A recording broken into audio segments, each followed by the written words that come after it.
Hello there and welcome everybody. A big hello from Spain, Valencia. I hope you are doing fine. We have here around 35 degrees this Friday afternoon. It's crazy. I'm just lucky, to be fair, that I have a really good air conditioner in my apartment that is working 100% now. Good. Really happy about that. Thank you so much for your interest. I got a few questions beforehand already. So we do know that the topic of today's Virtual Space Hero, LinkedIn Live, is an intriguing one because how to build trust in a virtual team, that's a question that many of us have been thinking about in the past month. And as you know, I've been working in research for the past 10 years, looking at new ways of working and new ways of learning. And what we do know is that trust is the number one factor which describes a highly effective and successful team. And that's not even only in a normal organization where we meet each other every day, but also it counts for a virtual team. But we also know it was getting much harder to stay in touch, to create that sense of team belonging while we were apart. Of course, to be fair, we were all in a very special or extraordinary situation due to COVID. We couldn't go out and so on and so forth. But still, we also know that virtual work or the virtual workspace is here to stay. And so to think about aspects on how to create a sense of team belonging is something super important. And that's why this is the topic of today's Virtual Space Hero LinkedIn Live. In the past weeks, we have been talking about virtual meetings, about virtual authenticity. We have been talking about inclusion in a virtual context as well. And today we're covering the discussion or starting the discussion of trust in a virtual team. And you know, I'm always happy because I love inviting people to my LinkedIn live shows, of course. And I'm happy because today I have a colleague connecting from the south of London, southeast of London, and he's connecting from the UK, Andy Swann. And with this, I'm already opening the virtual doors to Andy, who is joining us from backstage. Welcome, Andy. Hi, Barbara. Thank you so much for having me today. Hello from Bournemouth, where it is also about 35 degrees. But the one thing we don't have, which you have, is air conditioning. So congratulations on the air conditioning, but it's very hot here. Oh man, I can't even imagine how that feels, honestly. Crazy, but you're looking good and you don't look too stressed out because of the heat. So you look really amazing. Fantastic. Well, I'm not going to be stressed out when we get the chance to have a cool conversation like this on a Friday. So yeah, this is very exciting. So thank you. Super cool, Andy. And it's really amazing that you're here with me. I'm a follower of your podcast and you're also a writer, and we are working in the same field. So it's always great to engage in exchange with colleagues coming from a similar background, although mine is more academic and yours is more practitioner or organization based. But I'd love to know more, and I'd love that our viewers know more about you. So Andy, maybe you want to give us a little bit a background of where you're coming from, your corporate context, and how did you become the founder of MAT Studios? I just love it because afterwards you're going to reveal what MAT means, because I just love that. Absolutely. Well, let me give you some history. Thank you. So yeah, I mean, I wrote a book called The Human Workplace. I got the opportunity to write that book from, I would say, rather than kind of a professional development, an accidental development into the relationship between people and organizations and work, just from interest and my own experiences. And I was managing some big teams in the NHS in the UK, split out into different locations. And then kind of, I got into the recruitment industry and learned more about the relationship between people and organizations and people and work, and just kind of went on this adventure. It took me into the world of workplace design and changing people's attitudes and ways of working, and then into this kind of area we would call the future of work. Had the chance to write the book. That was amazing. And then, yeah, on the journey, kind of created this this amazing company, let's say, an amazing team. I'm going to say that because they're all sitting around me right now, and I don't want to get beaten up on a Friday. But no, they are an amazing team. Yeah, MAT Studios was created to help organizations create tomorrow today. So creating the future is what we're all about. And yeah, and MAT, as you alluded to, stands for My Amazing Team. That's really fantastic. I like that because when I thought like MAT Studios, I looked at your webpage and I was of course not sure. Maybe it's Matt somehow. Matt is your second name or whatever. But like hearing that it means My Amazing Team is such a huge statement also, because when we talk about new ways of working, we also talk a lot about that being people-centric or people-centered, right? So how is that? Why did you take the decision to call it My Amazing Team? Well, it's funny you should say that. And given today's topic is trust, particularly in a virtual workspace. About 6 years ago now, I just had this idea when I was on this exploration of people and work. I just had this idea that if I could ever do an experiment where I could just get a group of great people and put them in a room and just say to them, create something amazing, that they would do it. And you could, if you had the right people in the right place doing the right thing, you could trust them to do that. And that was always going to be my adventure. So then when I started to create a company, which was initially just me doing some kind of consulting, I kind of came up with this idea for the experiment, which was always going to be called My Amazing Team.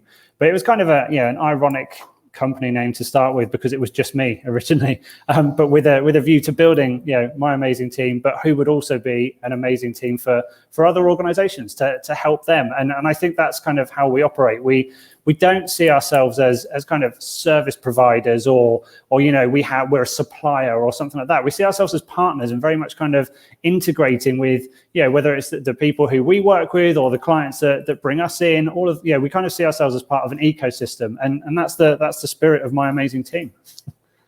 That's really cool. And it reminds me of a comment that we got when this morning, when I was publishing the announcement of today's LinkedIn Live show, Berta was commenting on the post saying like, I think that's so important because without trust, you won't have creativity. And that's also somehow what you were saying now. So innovation, creativity is only possible if we have a team or if we have a group of people trusting each other. So it's like the pillar, the fundamentals for everything if we talk about teamwork, successful teams. Fantastic. So let me get one step back. So you were saying that you were working for the NHS, that is the National Health Service, yeah. Exactly, in the United Kingdom, and you were managing their teams. You also had partly remote or dislocated teams, right?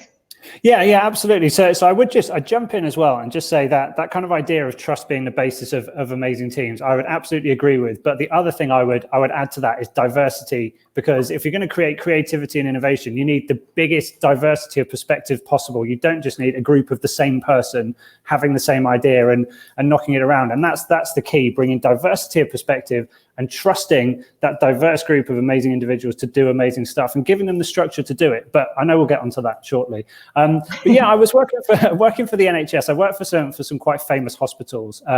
So Great Ormond Street Hospital, a lot of people will have heard of, and some others. And I was running their medical record services, which quite often involved teams across different sites in and around London. I did this within a few different NHS organizations. And so that, you're talking, this was, 2005 onwards. So you're talking about 15 years ago now where, yes, there were remote teams, but what we had to manage those remote teams was really trust. It was in the early days of the BlackBerry phone. So you could get your emails on the move, but it was emails and phone calls and then going physically to those locations to see how each team was doing. But actually, you didn't have the wonderful connections we have now, like enabling us to speak internationally and broadcast to the world, and all the different platforms for collaborating and sharing and connecting and having instant meetings. So you had to trust. There was no option but to trust that you had the right people and enable them to do the job. When you weren't able to kind of have that instant connection. I also think it's fun because I have the feeling that everything connected to the virtual workspace or virtual world is very polarized. So there are all those people who just hate it, and those ones who just love it. And of course, you know that as a virtual space hero founder, I'm on the pole of loving it, just because I perceive that the virtual space gives us such a diverse possibility or different possibilities of outreach, as you were mentioning it. I had the experience that so many colleagues of mine were involved in on a global scale in different discussions, topics, and projects opening up, which is amazing. And but then there are the ones who really don't like it, particularly because the argument very often, what I hear from managers or employees is, I can't see them and we don't have a feeling, we don't feel like belonging to each other. And of course, this is very troubling, particularly for managers. So if you look back to your experience, and also if we look forward, because virtual is here to stay. So new ways of working, we have been talking about it for the past maybe 10, 20 years already, but now it finally came to stay and it's much more present. So what is, out of your experience, the important aspect of leadership of a virtual team? What would you say? I mean, I think if you strip it right back to the fundamentals, I think, you know, all of these things you mentioned, you know, this fact that you know, certain people like you and I both share this kind of love of the opportunity that having a virtual workspace creates. But then, you know, there are other people who benefit, and not just from a leadership perspective. There are people who benefit from having the structure to be able to go to a location and you know, interact with other people in the most intense way. And I think that's the one fundamental thing we have now, is the option. Now, I've always said that actually one of the fundamentals of leadership is doing what's right for your organization. Your organization has a unique group of people doing something unique that no other business or organization in the world is doing. So just then looking at a case study and saying, oh, Google is allowing everyone to work from home, or Google's put a slide in the office, or, you know, Barclays Bank is calling everybody back into the office, then we better do it, is never going to work for your organization, because you need to understand who we are, what we do, who our people are, and what their needs are to be able to do their best work on an individual team or organizational level, and then provide them the toolkit to do that. And I think there will always be a place for a physical location for people to congregate.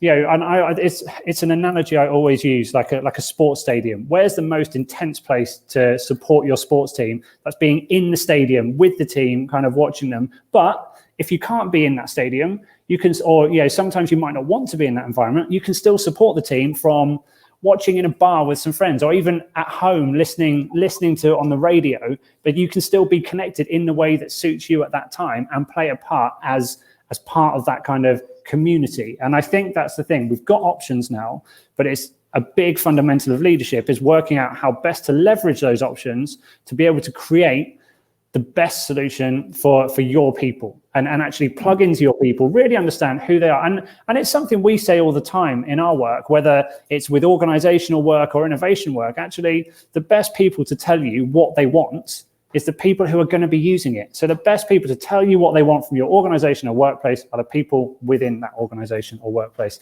And when you strip it back like that, it seems really, really simple. That's such a nice example that you're giving, because sometimes we just forget about how powerful it could be, and it would be, to involve our people much more in the question of how our workplace should or could look like. I know, for example, and that's a fun thing, I know a company in Austria, and they are indeed a production company. And of course, if you are working on a production site, being flexible or place independent, it's much more difficult. But still, they had a working group of production workers working on a project on how could we get more flexible with the production side, and they came up with sort of a vision of the company, the production parts being placed in containers that could just work from different parts of the world, to say so. And that was really fun, because maybe it will never happen, but they have the possibility to say and look into how could their workplace be. I think that's an awesome example, and a really important point, in that when we go back to creative thinking and this idea of diversity of perspective and thinking differently and having new ideas, that's a creative answer to a problem. And it may be not practical to have these containers with people and all of this stuff that's lifted all around the world, but that spirit will be something you can plug back into what is deliverable within the organization. And it may be enabling people and project teams to pop up in certain locations or be able to work remotely or whatever that organization decides. And I think that's the thing. It's being able to think creatively and in an abstract way, but then being able to plug that back into what's actually possible. And something like that is an awesome start. And it's that spirit that you can take into, okay, here's what our organization needs. So here's what we'll deliver. Even if it's not that exact solution, you can take the spirit into the real world. Absolutely. And I think also coming back to the topic of today's LinkedIn Live is when we trust our people, or when we want to display that we trust our people, this is the way to go. We can ask them to work independently on a project, to design their own workspace as they could have it, or as they would like to have it. And I also know, for example, in Austria, there were quite a few activity-based working projects. So big companies who were redesigning their workspaces, as you're an expert on it, and they were using activity-based working. And many of these projects, they were having areas that were empty. And I found that amazing. They left areas empty. And then when the employees got into the new headquarters, they had the possibility to see, okay, let's do a working group. What do we want to have there? So also give more opportunity and freedom, or freedom of choice in this case. Yeah, absolutely. And I think that there should always be an input from the people, whether it's designing a workspace or whether it's designing your virtual approach or how you all want to connect and how you best connect. You need to engage your people in that, because actually, who's the best person to tell me how I'm going to do my best work today? It's me. Nobody. If somebody has said to me, you have to be in an office at 8:30 in the morning, you're leaving at 5.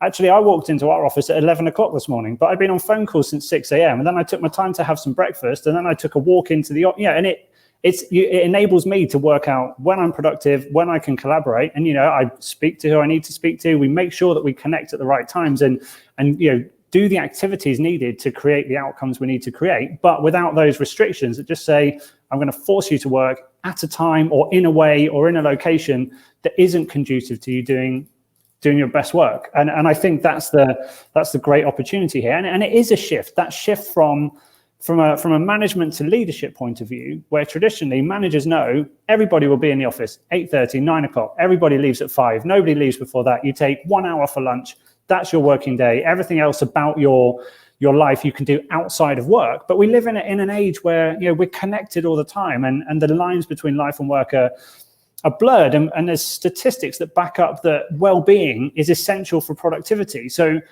in restricting the way people can work or where they work or how they work, you're actually restricting their potential to contribute productively to the organization, and then also restricting their happiness as people as well. So it's very much a cyclical thing, and leadership is very much more about trust, whereas management was be here at this time, do this, I need to see this number on a spreadsheet. And leadership is, how can I enable you? What do you need to be able to do your best work? How can we give you the tools to grab these things and create the outcomes you need to create? How do we support you to do your work? I talk a lot in my book, The Human Workplace, about organizations as platforms for people to thrive, because if people thrive, the organization thrives anyway. It's time for leadership to come at it from that perspective, not to come from the perspective of these are the numbers, you do those, and then we'll give you a tiny little bit of reward, because actually this is how we operate now. Yeah. And you were mentioning, so how do we engage people? And at this point, I just want to reach out to our viewers, because people, I do know that you are there. I see that you are there. And I see also we have the first comment. Liliana was saying, and that's the sense of team belonging to, exactly, to the team, to the company. Sense of it contributes to a better efficiency, probably. Thank you so much, Liliana, for sharing. And to all our out there, well, we're amazing if you engage in a discussion with us and let us know your questions, your thoughts, or your comments on our discussion. Of course, as well, if you disagree, shout out loud. We are here to discuss that, right? And I have a question here, and Liliana is asking, so trust is when we share common interest, isn't it? What do you think about that?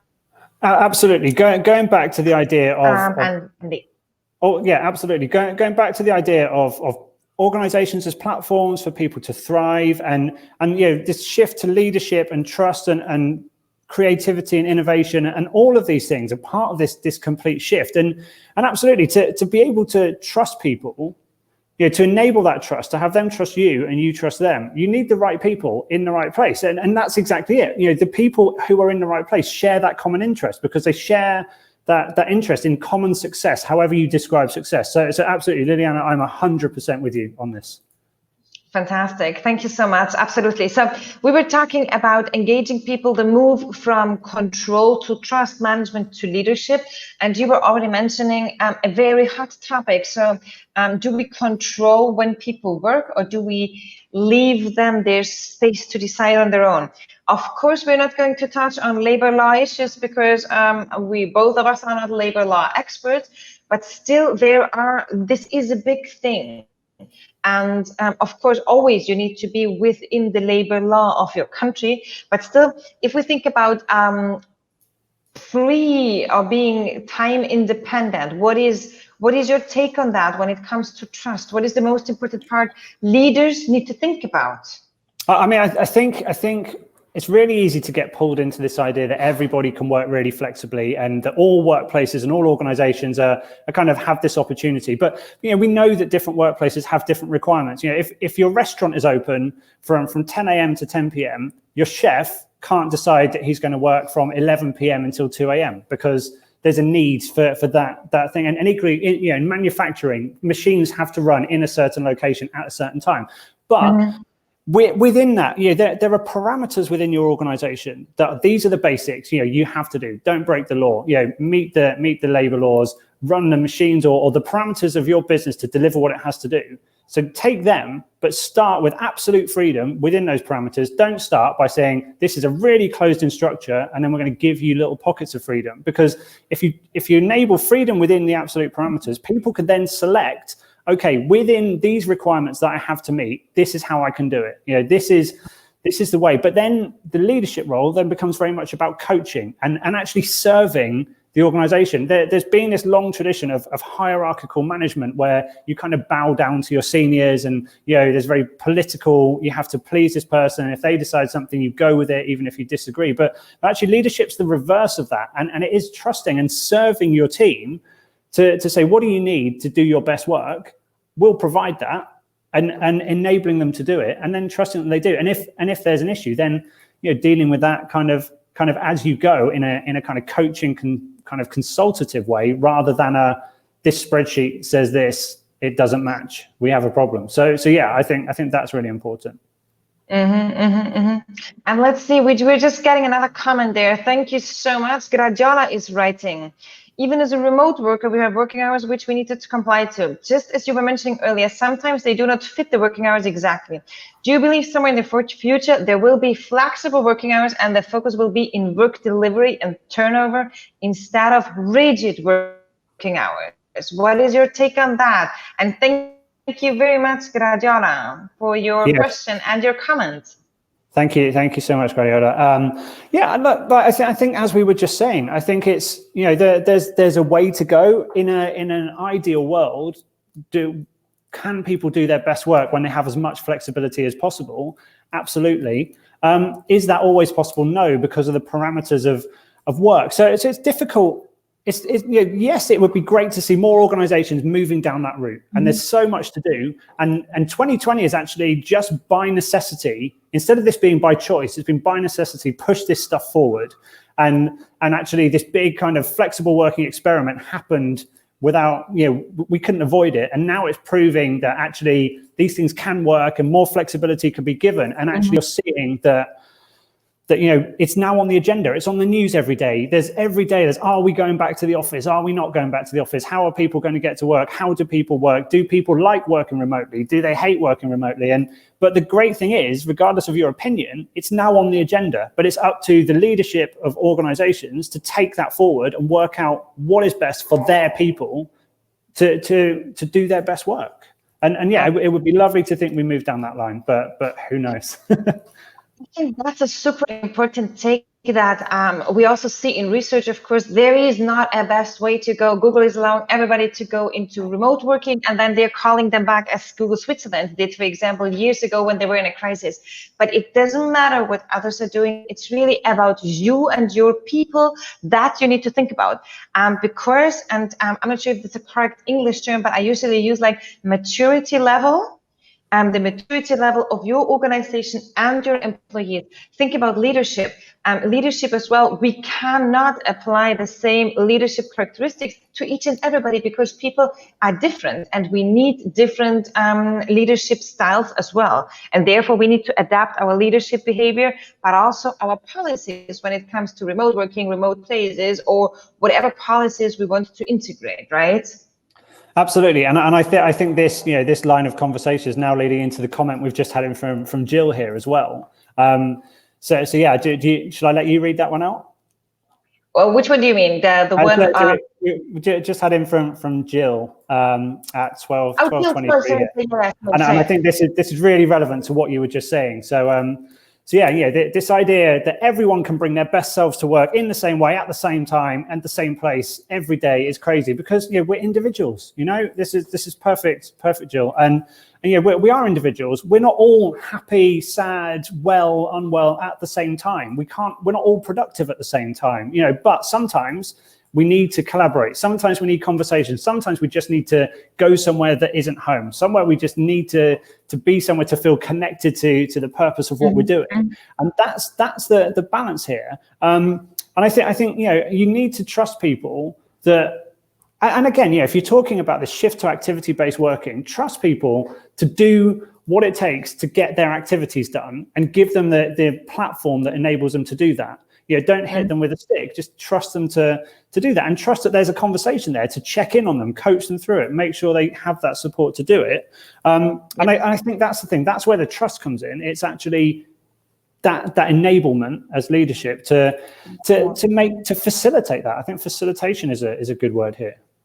Absolutely. And let me pick up now, because that's also the core topic of today's discussion. So we were talking about trust and what dimensions trust can take in a virtual team, for example, whether it's global or national, it really doesn't matter because there are many aspects of the same floating into these two areas.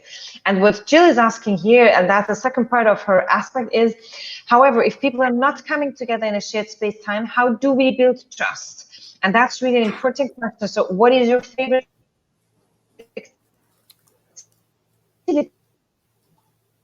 or best practice for building a team? Because of course we know that we are working in a global context. We are faced with much more diversity compared to being in a national context, sometimes depending. So what is your take on that, Andy? I mean, I think it needs to be looked at different scales. I think, first of all, in order to build trust, we need to have respect. There's been a long line of kind of deference to higher up the hierarchy in organizations, but actually what you need is respect, but like in all directions.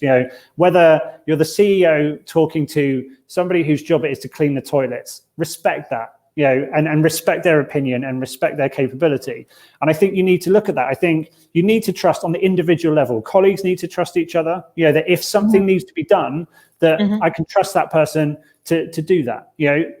Leaders need to trust their people that if they're going to give them that freedom to do their work in their best way, that they do that work. And you can put those parameters in place to oversee it, but leaders need to trust, and people need to trust their leaders that actually, yes, they're working in my best interest. But then it comes down to the flow of information and communication, and we have those opportunities now to make sure we can connect, we can stay in touch. And it's not just about broadcasting and these filtered messages, which is, here's our internal organizational bulletin that tells you how great this company is this month. Now go and get on with your job. It's a real conversation, a genuine one-to-one conversation with your teams, with your leaders, on that individual team organizational scale.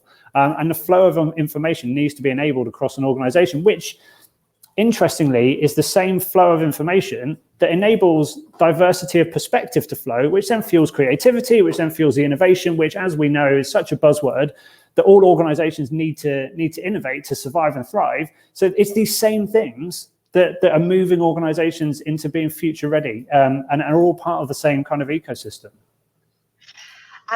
Yes, that's absolutely what I agree on. What do you think now, if we go very practical, because also Jill's like asking, what's the favorite activity or best practice on how to build trust in a diverse virtual team? And so, for example, maybe I can contribute with one example that I really like in many of the teams that I'm involved in. What we do have is we have formal or official communication channels, and we have informal communication channels, whether it is a Slack sub channel or whether it's the WhatsApp group. Very often we're even using the WhatsApp group for that, for an informal team building trust thing. And we use that to exchange, for example, on Mondays, the Monday morning picture or whatever it is, or the Wednesday lunch exchange, whatever it is, to share pictures that have to do with maybe with something even out of work. And I do know that's kind of a big discussion, because some people just don't want to share too much with people in organizations. But that's also something you as a leader, to be inclusive, you need to give them the freedom to share as much as they want. But usually the WhatsApp group with sharing pictures works perfectly, because people not necessarily need to show something of their private, whatever it is. They can just share like small things that can really create a super nice dynamic. Here in Spain, for example, we have in Valencia, Creative Mornings Valencia, we also have a WhatsApp group, and we usually have like every 2 weeks, I think, we have a gift challenge where we are all looking for fun gifts, or as I rather like it, I prefer to do my own gifts and fun gifts. And then we have a winner of the gift challenge to a certain topic, which is really fun. It creates energy, we are laughing, and so on and so forth. So that's something also that I really like. What about Absolutely. you? I agree with all of those things, and I think you've covered a lot of it. And I think it's having the options, the option to be formal or informal, having the option to participate. If somebody isn't comfortable joining that WhatsApp group or getting involved in kind of the less formal conversation, that's fine. They won't be judged on that, and making sure that's the case, that it's all there, it's all available, and it's all optional. But I think for me, and I think yeah, you're completely right. All of that stuff is absolutely wonderful. And then I think for me, the thing that I would add as my favorite activity is just, as an individual, wherever your position in the organization, take responsibility just to check in on someone. If you haven't heard from someone for a while, or just check in, see how they're doing, ask them how they are, and that's so simple. Or just say thank you. When somebody does something for you, just show a bit of appreciation. Recognize them, and things like that can be really powerful, and then foster that sense of appreciation and trust, and also that feeling that I'm supported. And that's a big thing, particularly the more virtual or the more remote we come, is feeling supported, and that your team is there when you need them. And I think all of this is part of the different kind of complete kit that we can really do, that leadership can do to kind of foster that trust, regardless of how kind of remote or virtual we might be. I think it's really important aspect that you're saying, also these one-on-one check-ins, because one thing is that I was mentioning, it's rather a group-based trust-building system or activities, but also to have a trustful atmosphere, you need to be inclusive, and also give each and every team member the possibility to approach you individually, or that you approach them individually to check in on them. I think that's really an important part of it. What I had, one of my colleagues, a manager in a pharmaceutical industry, he was adding in the Corona time, for example, each morning at 9 a.m. possibility to check in for a virtual coffee. I personally think that each morning 9 a.m. I think that's a bit much, but I think it was just like really lovely, the idea that he was opening up a virtual room every morning at 9 a.m. with a cup of coffee, and they were having random, like the coffee machine water cooler effect, right? Because that's what is missing, and that's really nice as well. And what I was doing with another team, what I also found like it was fun and nice, once per month we were using the virtual backgrounds. And I'm not a fan of a virtual background, because usually it looks like really weird when my hand gets cut off, or my head, or my skin, whatever, because a virtual background without a green screen usually is like a no-go, right?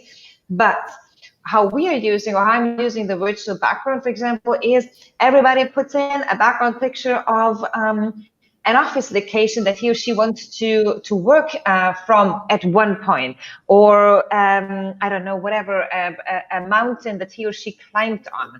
And I think that's also fun, because the moment you have the picture, you have like a super diverse whatever platform you're using view as well, and then you talk about that. And we once were running, and that's like the last example, that was really amazing. We were running from Creative Mornings at the end, and it was about nature. And so we were inviting everybody, or to have a plant, as I'm lucky to have my small palm tree here, or to use a virtual background. And I swear, all those tiny tiles in the platform's window of all the participants with somewhat green in the back, it was amazing. It was really, really cool. Nice. Yeah, absolutely. And you know, there's so much of these kind of so many things we can do, aren't there? And again, it goes back to actually deciding what's best, you know, for your organization, and what fits your people, and what they want to, you know, kind of what they want and what they need as well. Yeah, absolutely. And I think that's just so. Thank you very much for your comments out there. See, Gradiola is saying great ideas being shared. Thanks for the give idea. We turn our fun mode on as well. And I think it's about what fits your team, of course. So maybe there is a team that a GIF would not fit. I love it. I know other teams that are using the stickers that I don't like that much, but it's okay.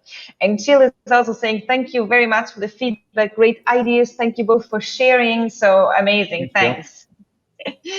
Very cool. And Andy, we have another question. Gradiola is asking, yes, what is your idea on team online games for trust building? I mean, I'm a big advocate of anything you can do to kind of foster, you know, great team spirit and trust and build ideas. And I think, again, it comes down to your organization and who your people are and what you're trying to achieve and what you do and how you interact as to whether that's the right thing for you. And absolutely, there's some great things out there. And, you know, even down to the fact you could all play Fortnite. You know, it doesn't have to be something specifically related to team building, but at the end it could be team building. You know, you could play a video game, in as much as, you know, when we're allowed to meet in person. You know, we can congregate and we can do things like a social gathering or things like that. I think there's ways of replicating that. And again, it's how you want to build that trust amongst your team, who your team are, what they want to do. And yeah, absolutely, why not? It's really fun that you're now mentioning Fortnite, because if you Google that, and that's maybe for all of you there, and maybe you want to share in the comments as well, if you were using a team, because, you know, there is a virtual escape room, there is a virtual activity game, there is a virtual, almost virtual card games. So almost everything can be played virtually together with your team. And it's just fun if you Google that, and I will also add a few links later on. But for example, the virtual escape room can be fun if it fits your team, for example. It's also the, how are those games called? The Find the Murder, something. That's also, it's like a game where a team needs to work together and to solve the riddle, who is the murderer. That's also, it can be fun. It's a bit longer usually, those games. Also, the escape room takes a bit more time usually, but it's like fantastic. And I'm going to add definitely a few links later on. Why diverse first? It depends on the team, clearly. Amazing. Have you been in a virtual escape room? I haven't been in a virtual escape room. It sounds exciting, actually. It's something I need to do. I'm going to go away and search it up after this. That might be our Friday afternoon. We can be really a fun experience, I swear. Great. And I'm adding more details there as well. So let me just, it's 13:39, and you know that I published this with a 42 minutes knowledge bite. So I think about slowly wrapping up here the last 3 minutes. Andy, is there something that you want to share, or are there more questions from our viewers, from our audience? So just let's pop in the questions, or in the meantime, maybe I can ask you for a last share of idea, or for a last thought. Absolutely. I think we've covered a huge amount in such a short time, and there's so much there. I think I would kind of, if I was going to, yeah, absolutely. Wow, take a breath. But yeah, if I was going to strip it right back, it's, you know, it goes back to that. Just, you know, do what's right for you. as an individual, as a team, as an organization, as a leader, actually step back and look at actually, okay, how are we set up? What are we trying to achieve? How do we need to do it? Who are our people? Where are they? And then involve everybody. Don't always give. I mean, it's a difficult one as a change professional. Sometimes you just ask opinion and everybody has a different opinion, but you need to take stock of those opinions and see where the weight of opinion is in order to drive things forward positively. And I think we've seen so many ideas come through in the comments and the questions here, and it's great because that shows that diversity of perspective that every individual has to bring to their organization around how to set up and so that everybody can achieve their best work. Yeah, absolutely cool. Thank you so much for the thought. And I also think that's super important to make it maybe also a group effort, because if we start to discuss the conversation, or if we continue the conversation now, get your team members and your colleagues involved in the discussion as well, and have them contribute, because many of us have seen so much online that could be interesting to be integrated in our teamwork at some point. That don't miss the perspective of your coworkers. Don't work on the superhero plan for like a month and then drop it like a bomb on your team. Include them in the conversation. I think that's like an important take on that. Thank you so much, Andy, for sharing that. And let me just check if there is a question coming in. There's a thank you coming in. Thanks a lot, Rajala. Thanks a lot for Liliana, who was there. Jill was sharing her thoughts. Thank you so much for being there. And with this, Andy, I'm just saying thank you very much, and I'm going to invite you to the backstage where there are some I have a few drinks prepared there for you. If you want to be there, we're going to have a exchange. I'm going to say goodbye to the whole audience now. So I see you in a minute backstage, right? Amazing. Thank you so much. Thank you for having me, and thank you all for taking part. I'll see you there. Cool. Thank you so much, Andy. See you in a minute. So thank you very much, everybody. And I think we definitely want to continue the conversation on trust in global virtual teams, because it is a huge topic, and there are so many activities that I'm going to include in the comment sections as well that we can do with the team. They can be smaller or they can be more elaborate ones. And I also did one activity that was really fun. It got published in a book about virtual team building that I did for an organization, a 99% virtual organization in the market for over 15 years, or in the market existing for over 15 years, and they never did any virtual team building beforehand, and they don't do it either now. So that's like something we should not forget about. And I know we have a lot of experts there also in the audience, because you guys, you're also working, and you ladies and gentlemen, you're all working in global virtual teams. And I would really love to also have your comments. Maybe there are games that you played online, or you have an interesting article to share. So let's go for that. And thank you very much. And with this, I'm inviting you, of course, to please follow me on LinkedIn, because we are continuing the conversation, and become a hero of the virtual space. So you know that in my platform you find a lot of details, links, recordings, and I'm currently working on an amazing blog post with the great Gabi Vedovskar about a very fun activity in the virtual space and how we apply it. And with this, I want to thank you again very much for being with us, for your contributions, your questions. And I'm saying goodbye and wishing you a beautiful Friday afternoon and a lovely weekend. We talk soon. Stay in touch. Bye-bye.